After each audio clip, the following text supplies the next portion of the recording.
Vous êtes à quelques mois des épreuves. Il faut vraiment que vous commenciez. Ceux qui ont commencé, je les félicite, je leur dis bravo. Ceux qui ne l'ont pas encore fait, eh ben, c'est le moment ou jamais de commencer. Moi, si aujourd'hui je suis lauréate, ça ne veut pas dire que je suis mieux que vous, pas du tout. Si j'ai majoré, je ne suis pas mieux que vous, pas du tout. C'est juste peut-être que j'ai eu des outils qui m'ont facilité ma réussite. D'accord? Et je tiens à partager mon expérience, ce qui va vous permettre de raccourcir le temps pour que vous atteigniez votre réussite et, euh, et surtout que vous ne commettiez pas les erreurs que j'ai commises dans le temps. Encore une fois, je m'adresse aux candidats de la voie externe. Ne vous focussez pas sur le nombre de postes. Même s'il n'y a pas d'équité entre les deux voies, je sais que vous avez ce sentiment qu'il n'y a pas d'équité, je comprends. En ce qui concerne la voie externe, inspirez-vous des précédentes épreuves. Ce qui est bien pour vous, c'est que vous avez suffisamment de sujets avec le même format de questions que vous aurez le jour de vos épreuves. Concentrez-vous sur les termes importants dans chaque question, soulignez-les, c'est important. Quand vous lisez votre cas clinique, il faut souligner les mots-clés, l'âge, tout ce qui pourrait vous aider à poser votre diagnostic ou à tout simplement choisir le bon traitement. Entraînez-vous en écrivant vos réponses, ça vous aidera à mieux mémoriser les informations. Ça ne sert à rien de faire les cas cliniques oralement. Moi, je vous conseille d'écrire vos réponses et par la suite de corriger vos réponses en revoyant vos cours, vos fiches et vos formations. Notez vos erreurs sur un carnet, ça c'est important. Prenez un petit carnet sur lequel vous allez noter toutes vos erreurs. Consignez les questions où vous êtes trompé. Pourquoi je vous dis ça? C'est que les dernières semaines avant l'épreuve, ce que je vous conseille, c'est de relire ce fameux carnet au quotidien. Ça va vous permettre de renforcer votre compréhension et de mémoriser vos erreurs pour ne pas les reproduire le jour J, le jour de votre épreuve. Alors, malheureusement, il n'y a pas eu d'ouverture dans certaines spécialités dans la voie externe. Je sais que c'est décourageant, ce n'est pas évident, mais il va falloir que vous preniez courage à deux mains, affrontez demain plutôt votre avenir avec détermination et confiance. D'accord?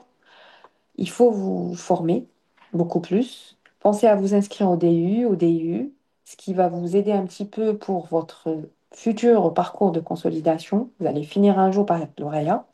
Ça va vous aider aussi dans votre préparation aux EVC. Et pensez aussi à vous inscrire aux plateformes dédiées aux préparations des EVC, telles que le propose notre Académie Bourrier Academy. C'est important. Ça va vous aider à mieux vous préparer. Vous aurez plus de temps. D'accord? Renforcez vos compétences, explorez de nouvelles opportunités et restez surtout motivé. Et je vous conseille aussi, pour ceux qui sont en poste, c'est de rester en poste dans les établissements français pour que vous puissiez peut-être après, par la suite, bénéficier de la voie interne ou tout simplement bénéficier d'un poste. Vous avez vu, pour cette année, pour les lauréats des EVC 2024, il y a des candidats qui se sont retrouvés sans poste, même s'ils étaient sur la liste principale. Ce qu'on sait aujourd'hui, c'est qu'à partir de cette année, le CNJ a été clair, c'est qu'ils vont privilégier de plus en plus les candidats qui sont en poste, que ce soit ceux de la voie externe ou la voie interne. Ce qui fait, je vous encourage à rester en poste. Chaque effort que vous allez consacrer aujourd'hui vous rapprochera plus de vos objectifs futurs et vous ouvrira des portes. Ce qu'offre notre plateforme, un accompagnement au complet tout au long de votre préparation. Il va y avoir des cours adaptés, des sessions de formation qui s'ajusteront aux nouvelles recommandations. Je prends comme exemple l'oncologie du moment que c'est moi qui suis la formatrice, donc oncoradiothérapeute, et j'ai approximativement 30 voire 31 mois de formation en oncologie médicale en France. Alors, vu que j'ai fait les cours de chimiothérapie de l'Institut Gustave Roussy, session 2025, du coup, j'ai les vidéos, j'ai tout, j'ai les cas cliniques et tout, ce que je partage avec mes élèves à ce jour. Autant que radiothérapeute, je suis membre de la Société française d'onco-radiothérapie. Du coup, j'ai les dernières recommandations. Et où je suis aussi membre de l'ESMO. Et j'ai aussi les dernières recommandations de l'ASCO. Donc voilà. Ce qui fait que tous mes cours, ils sont inspirés de mes résumés et aussi des nouvelles recommandations des sociétés savantes que je viens de citer. Alors, ce qui est bien, c'est que nos cours sont dispensés en live. J'ai insisté à ce que ça soit de l'interactif avec mes élèves. ce qui va leur permettre un petit peu d'interagir en temps réel et de poser leurs questions. Et je leur dis toujours de prendre note. Quand je vois il y a des incertitudes ou des doutes, je leur dis de les noter. D'accord? Je les aide un petit peu à résumer en parallèle. Il y a aussi bien sûr des cas cliniques qui sont corrigés, qui sont dispensés en live d'une manière aussi interactive. Alors en onco, je reviens encore une fois en onco, moi je leur fais les cas cliniques après chaque cours. Soit on le fait le jour même, soit on le fait quelques jours après. Je leur laisse un petit peu de revoir le cours en live et de préparer les cas cliniques pour qu'on puisse les corriger. La possibilité aussi de revoir les sessions à tout moment, ce qui va vous permettre de renforcer votre compréhension.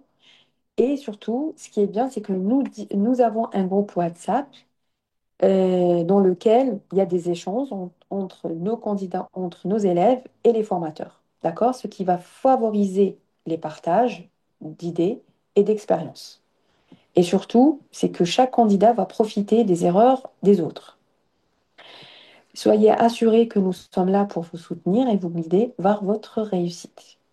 Alors, je tenais à vous dire, à vous faire rappeler que le succès n'est pas réservé uniquement à ceux qui sont talentueux, pas du tout, mais plutôt à ceux qui croient en eux et qui se battent pour atteindre leurs objectifs, c'est-à-dire pour réaliser leurs rêves. Rappelez-vous, ceux qui ont réussi ne sont pas meilleurs que vous, ils sont tout simplement persévérants. D'accord? Ils ont juste persévéré. D'accord? Moi, si aujourd'hui je suis lauréate, ça ne veut pas dire que je suis mieux que vous, pas du tout. Si j'ai majoré, je ne suis pas mieux que vous, pas du tout. C'est juste peut-être que j'ai eu des outils qui m'ont facilité ma réussite. D'accord? Et je tiens à partager mon expérience, ce qui va vous permettre de raccourcir le temps pour que vous atteigniez votre réussite et, euh, et surtout que vous ne commettiez pas les erreurs que j'ai commises dans le temps. Voilà. Je tenais en fait à partager mon expérience, à vous donner mon opinion. Alors, encore une fois, je m'adresse aux candidats de la voie externe. Ne vous focussez pas sur le nombre de postes. Même s'il n'y a pas d'équité entre les deux voies, je sais que vous avez ce sentiment qu'il n'y a pas d'équité, je comprends, mais il va falloir avoir à l'esprit votre objectif, d'accord? Dites-vous, euh, je me donne les moyens pour décrocher ces EVC et s'il y a 10 postes, s'il y a 5 postes à pourvoir, ce n'est pas grave.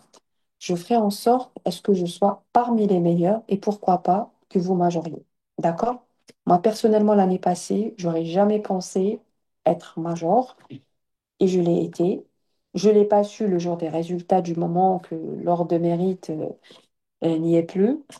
Je l'ai su tout simplement le jour où le ministre de la Santé m'avait convié euh, à une réception qui s'est tenue le 26 mars dernier au ministère de la Santé, que c'est un moment que je souhaite à tout le monde.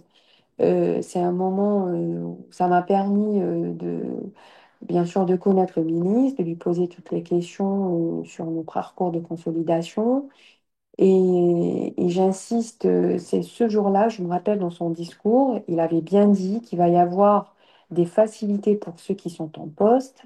Ça veut dire qu'il y a cette bonne volonté du ministère, en fait, à accompagner ceux qui sont en poste. Malheureusement, le décret n'a concerné que ceux qui ont exercé au moins 2 années dans les établissements français, bien sûr, durant ces 3 dernières années. Et la deuxième condition, c'est que ces candidats, il faut qu'ils soient en poste et qu'ils aient eu une attestation provisoire d'exercice. C'est dans le cadre de la loi Valtou. Je ne parle pas de l'attestation temporaire qui est disposée par l'ARS pour une durée d'1 année. Je parle plutôt de l'attestation provisoire qui a été proposée par l'ancien ministre Valtou dans le cadre d'une loi qui porte son nom, Valtou, d'accord?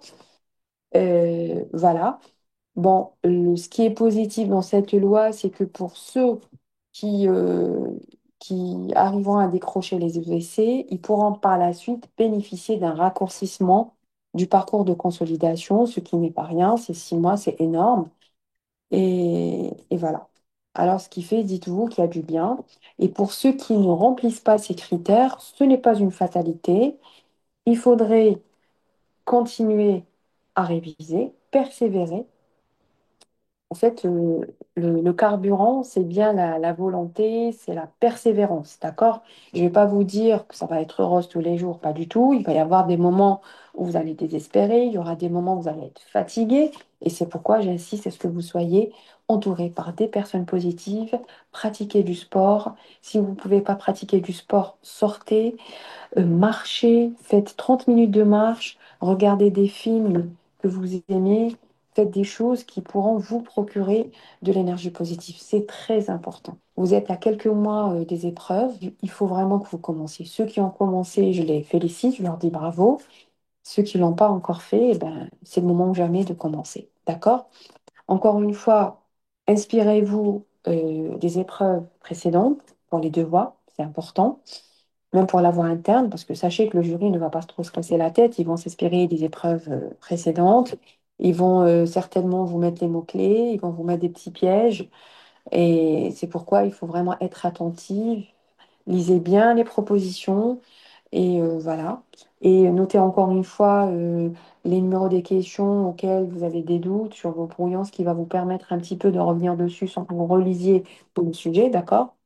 Et essayez quand même d'économiser votre temps, essayez d'avoir au moins 10 minutes, voire 15 minutes avant la fin de l'épreuve, ce qui va vous permettre un petit peu de revoir vos questions, que ce soit pour la voie interne ou la voie externe. D'accord? Prenez des carnets sur lesquels vous notez toutes vos erreurs, c'est important, ou des choses que vous avez tendance à oublier. Ça va vous permettre un petit peu de mieux mémoriser. Relisez ce que vous écrivez sur les carnets au quotidien. Certes, vous ne pouvez pas relire tout ce que vous avez écrit, mais faites-le plutôt partie par partie. Voilà. Encore une fois, je vous dis, ne vous découragez pas, euh, restez motivé, posez les questions aux bonnes personnes, à vos chefs de service, aux anciens lauréats. Et moi, je reste aussi à votre disposition pour vos questions auxquelles je répondrai avec beaucoup de sincérité. Et si je ne pourrais pas répondre, je vous le dirai. Encore une fois, la seule source, c'est bien le CNG.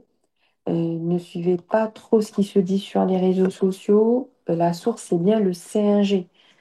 Le CNG va certainement mieux vous éclairer sur vos questions. Envoyez-leur des mails, même s'ils tarderont à vous répondre, n'hésitez pas à le faire. Et, euh, et surtout, ce que je vous conseille aussi, c'est de travailler en binôme. Je vais parler un petit peu de l'oncologie parce que enfin, c'est ma spécialité. Ça serait bien que vous créez des binômes entre oncologue médical et oncoradiothérapeute. La radiothérapie reste abstrait pour les oncologues médicaux, je le sais très bien. Même pour les radiothérapeutes aussi, ils ont du mal aussi à connaître les molécules, certaines molécules, comme l'immunothérapie, les thérapies ciblées, la chimiothérapie aussi. Ce qui fait, ce serait bien que vous fassiez un travail en commun. Certes, vous ne pouvez pas faire les cours en live en même temps, non, c'est que chaque binôme en fait, va travailler en solo et après, une fois que vous commencerez à faire les sujets, il faudrait les faire en même temps. Et ça va vous permettre un petit peu de profiter des erreurs de chacun de vous. Et, euh, et voilà. Et un autre conseil que j'aimerais vous donner, c'est en plus des résumés, il faudrait essayer de faire les sujets par cours. Je prends l'exemple encore une fois de l'oncologie. Si vous faites le cancer du sein, essayez de faire les cas cliniques qui se portent sur le cancer du sein. D'accord? Ça va vous permettre un petit peu de renforcer vos connaissances et de revoir un petit peu vos insuffisances et, euh, et aussi de synthétiser un petit peu mieux vos cours. D'accord? Encore une fois, essayez de résumer. Si vous n'avez pas cette possibilité de résumer, essayez d'avoir des fiches à travers des plateformes de formation comme l'offre Bouri Academy. Et moi, j'assure la session pour l'oncologie. J'ai tenu à ce que ça soit interactif avec mes élèves. C'est très important, d'une part, pour que je puisse répondre à leurs questions et surtout voir un petit peu leurs insuffisances pour améliorer mes cours pour les chapitres d'après. Et souvent, je leur laisse un laps de temps de 2 3 jours pour préparer les cas cliniques des différentes épreuves des EVC. Et aussi, je leur ai rajouté aussi les cas cliniques que j'avais eus lors de mes DU et lors des cours de chimio de Gustave Roussy, qui reste quand même une référence en gynécologie. Et voilà, je leur laisse un petit peu le temps de les faire enfin, tout seul. Quand j'ai le temps, je les corrige. Sinon, on le fait bien sûr d'une façon interactive quelques jours après. Et ce qui est bien avec la plateforme, c'est que les sessions peuvent être revues en replay. Et voilà. Je vous dis encore une fois, bon courage. Et un autre message, le dernier message se porte pour ceux qui se retrouvent avec zéro poste pour la voie externe. Je leur dis, ce n'est pas une fatalité. Ça va vous permettre de mieux vous préparer et commencer dès maintenant vos révisions. Et peut-être une partie de vous se retrouvera en voie interne l'année prochaine. Et ceux qui ne pourront pas bénéficier de la voie interne, ce n'est pas grave. Entraînez-vous dès maintenant. Inscrivez-vous dans des DU, dans des DIU et dans les plateformes comme celle de Bouri Academy. J'estime que c'est important. Il faut persévérer, rester positif. Et je vous dis à très bientôt et je reste disponible pour vos questions. Je pourrai toujours répondre à vos questions sur la chaîne YouTube ou sur les réseaux sociaux. Bon courage et très bonne continuation et je vous souhaite la réussite dans vos FSC et le meilleur. Au revoir, à bientôt.